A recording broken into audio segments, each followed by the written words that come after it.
Oi, turma. Do livro O Evangelho de Maria Madalena, José Lázaro Boberg. No capítulo 12, por que só 4 evangelhos? Na terceira parte, ele diz o seguinte: nos 1500 anos seguintes, Marcos, Mateus, Lucas e João têm a palavra definitiva sobre o Cristo. Assim, ao se considerar que somente os 4 evangelhos foram inspirados por Deus, segundo contesta o historiador Juan Arias, começou-se então a condenar os escritos restantes, apesar de, até ali, serem utilizados na igreja. A tendência predominante exigiu que os outros escritos fossem destruídos ao mesmo tempo em que começou a perseguição daqueles que não aceitavam a doutrina oficial que ia se impondo. Taxaram de hereges os dissidentes e suas teorias foram consideradas heresias. Alguns dirigentes críticos foram assassinados e, como se sabe, séculos mais tarde a Igreja Católica executaria centenas de hereges através do Tribunal do Santo Ofício da Inquisição. Os evangelhos gnósticos e sua visão radical de Maria Madalena e os ensinamentos de Jesus são literalmente enterrados. E quando essas ideias voltam à tona, elas são rebatidas com agressividade. Conforme já reportamos no texto 2 desta obra, a Igreja Católica, para defender sua doutrina, ordenou uma cruzada contra os próprios cristãos gnósticos. Os cátaros, no século II, era uma licença para estuprar, pilhar, saquear. O Evangelho de Tomé, o Evangelho de Maria, o Evangelho de Filipe, você não encontrará nenhum deles escritos no Novo Testamento. Esses evangelhos gnósticos, alguns escritos no século I, apresentam uma visão de Jesus e Maria Madalena drasticamente diferente da visão da igreja tradicional. Então, assim, no meu ponto de vista, ele rodou e ainda não falou como é que é o Evangelho de Maria Madalena, né? É a minha briga com o autor aqui, quem sou eu na fila do pão para brigar com alguém também, mas o que eu não estou ainda aceitando dentro da literatura proposta pelo José Lázaro Boberg é que ele fala sobre episódios históricos que nós temos por base até a própria Bíblia ou algumas questões que já foram levantadas por pessoas especialistas, né, estudiosos, filmes, relatos, que mais que eu posso falar? Registros, né? Nós sabemos que uma coisa que eu tinha dúvida e que agora já não tenho mais, porque já está sendo reforçada a ideia aqui e eu aceito. Como que foi feito o Evangelho, o Novo Testamento, né? Não vamos nem falar do Velho Testamento, porque lá na época de Moisés, se na época do Novo Testamento poucas pessoas escreviam, que dirá lá na época do Velho Testamento. Então não vamos entrar no Velho Testamento, dessa vez não. Vamos entrar no Novo Testamento. Eu já tinha essas ideias e agora veio confirmar e eu estou aceitando como verdade. Se depois vier uma outra teoria, se vier depois uma outra prova, eu mudo tudo isso, é claro, né? Até porque Allan Kardec falava isso pra gente, né? Quando vier algo novo que comprove que o velho está ultrapassado, fique com o novo, mas se comprovar. Então agora tá vindo aqui uma ideia que comprova que os 4 evangelhos, por que 4 evangelhos no Novo Testamento? Parte histórica, né, que é contado por especialistas dentro do contexto histórico, não é nem contexto religioso. Então, dentro desse contexto histórico, nós vimos aqui que por volta dos... começou lá no início desse texto aqui, ele fala, nasceu do conflito entre romanos e cristãos. O bispo Irineu propôs paz, fazendo a união dos ensinamentos de ambos. Então, tinha ensinamentos dos católicos e tinha ensinamentos dos gnósticos, né? Os canônicos e os gnósticos. Foi feita uma união entre eles para acabar a briguinha deles lá, né? O que cada um acreditava, o seu ponto de vista.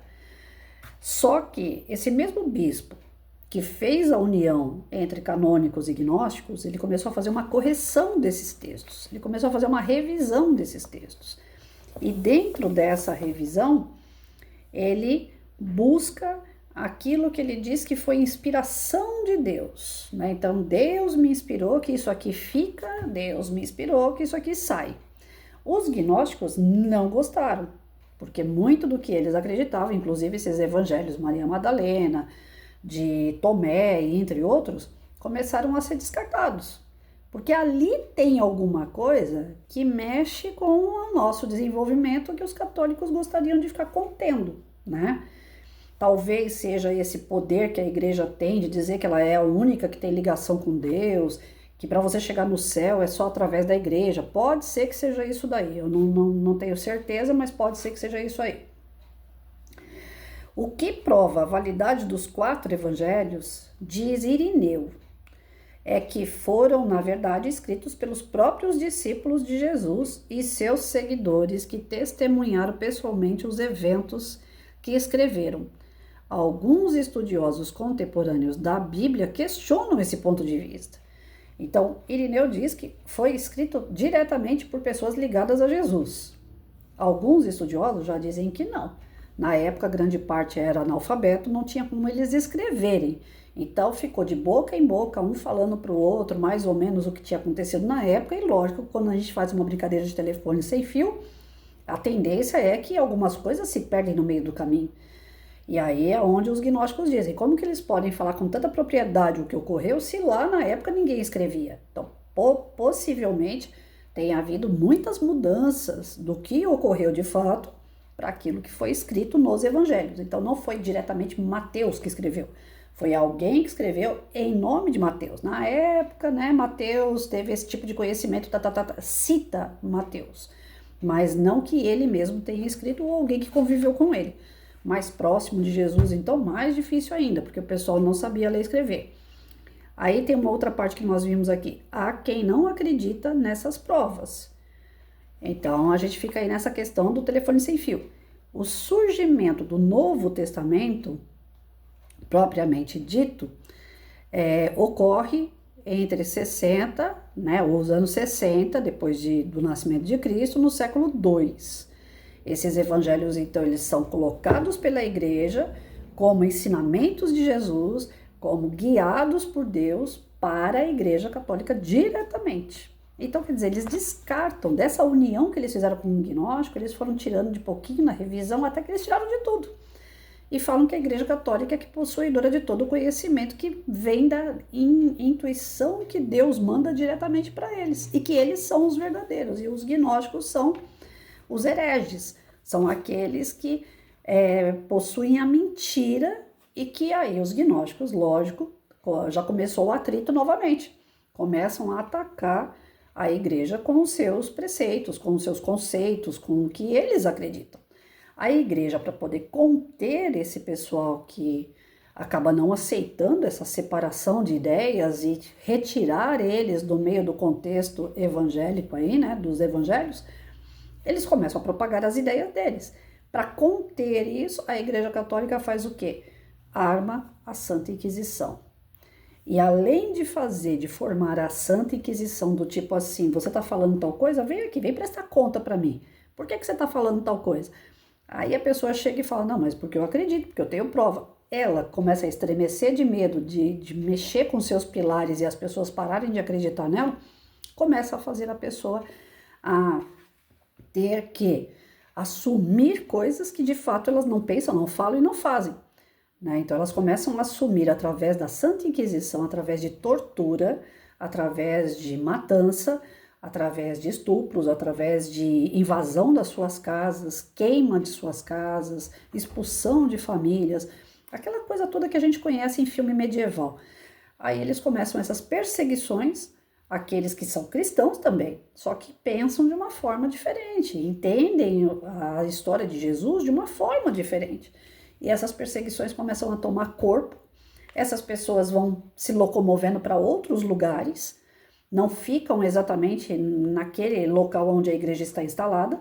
Aí a igreja, como já começa a perder um pouco o foco deles, porque eles vão, é que nem você bater o pé num formigueiro, as formigas saem tudo correndo, cada uma para um lado. Então, a igreja começa a ficar, né? Não tem como conter essa saída de pessoas de perto dela, porque enquanto está perto, vai lá para a Santa Inquisição, é forçado a falar coisas que não fez, acabam mandando para fogueira, para tortura e tudo mais. Mas quando começa a perder o controle, que essas pessoas começam a se esparramar, as ideias também começam a esparramar. Aí, o que a igreja faz? Começa a ideia dos templários, né? Então, eles vão precisar das cruzadas, eles começam a chamar pessoas que vão ter que se inscrever para as guerras. Essas pessoas elas vão ter que ir aos lugares onde os gnósticos e aqueles que são contra as ideias dos 4 evangelhos ditados pela Igreja Católica, e aí essas pessoas saem para as cruzadas, essas pessoas saem em nome de Jesus para manter a Igreja Católica, para manter os ideais cristãos que é imposto pela Igreja Católica. E aí eles saem nas cruzadas, muitos daqueles soldados acreditando fielmente que estão limpando o planeta, limpando as áreas de pessoas hereges, de pessoas endemoniadas, de pessoas que só pensam em destituir a Igreja Católica, que simbolizam ameaça a Deus e a todo o pilar de ensinamentos de Cristo. Então, a grande parte desses soldados, eles vão na boa vontade mesmo, como guerreiros de Cristo, né? Então, nós vamos lá para defender as ideias de Cristo. Eles não vão porque eles estão defendendo a ideia da igreja ou da política da época. É incutido na cabeça deles que eles estão indo para defender os ideais cristãos. Então, eles vão e começam a cometer uma série de excessos. Começa com história de defesa e aí parte para os excessos, né? Que aí é onde essas pessoas entram nas casas e começam a fazer coisas horrorosas com mulheres, idosos, crianças, que não tem nada a ver com isso. Então a gente conhece essas cenas, inclusive em filmes, se vocês pegarem pela Google aí, pelo YouTube, uma série de filmes, coloca lá, filmes épicos da Idade Média. Vocês vão encontrar uma série de filmes ligados a esse episódio, aonde templários, guerras santas, cruzadas, vão falar exatamente nesse contexto histórico. Então aqui ele conclui o capítulo dizendo que esses evangelhos gnósticos, alguns escritos no século I, apresentam uma visão de Jesus, Maria Madalena, drasticamente diferente da visão da igreja tradicional. O nosso contexto principal, que é o evangelho de Maria Madalena, o autor não chegou lá. É aí onde eu falo que eu estou brigando aqui com as leituras, né? Não é bem com o autor, eu me expressei errado. Eu quero chegar no evangelho de Maria Madalena. Qual é o segredo que tem nesse evangelho que os católicos da época lá dos 4 evangelhos não aceitam? E ele não chega nesse evangelho. Ele dá voltas, voltas, voltas e não chega nunca. Eu não sei até onde nós vamos com esse livro aqui, que nós estamos na metade, nem na metade dele, eu acho. Então eu espero que a gente chegue lá no final e fale, olha, o evangelho de Maria Madalena constava isso, isso e isso. Se não chegar, eu vou soltar fogos aqui no final, gente. Então, assim, até aqui é colocado que dentro desses evangelhos gnósticos tinha o de Maria Madalena, que também era onde os cristãos aí, os canônicos, não aceitavam esse evangelho. Espero em Deus que a gente chegue lá no final num consenso para falar, olha, o evangelho de Maria Madalena oferecia um certo risco aos canônicos porque falava isso, isso e isso. Vamos lá, a luta continua. Amanhã a gente entra no capítulo 13. Afinal, Maria Madalena foi ou não foi esposa de Jesus? Esse capítulo, já pelo tema, não me chama muito atenção, porque para mim tanto faz se ela foi ou não foi. Eu só quero saber o que ela fez, né? Eu quero saber as ações dela que não pôde a igreja canônica aceitar, né, os seus ensinamentos dentro do evangelho que foi colocado no Novo Testamento. Eu quero chegar nesse passo aí. Mas vamos lá. Vamos esperar que a gente chegue, pelo menos é a minha intenção.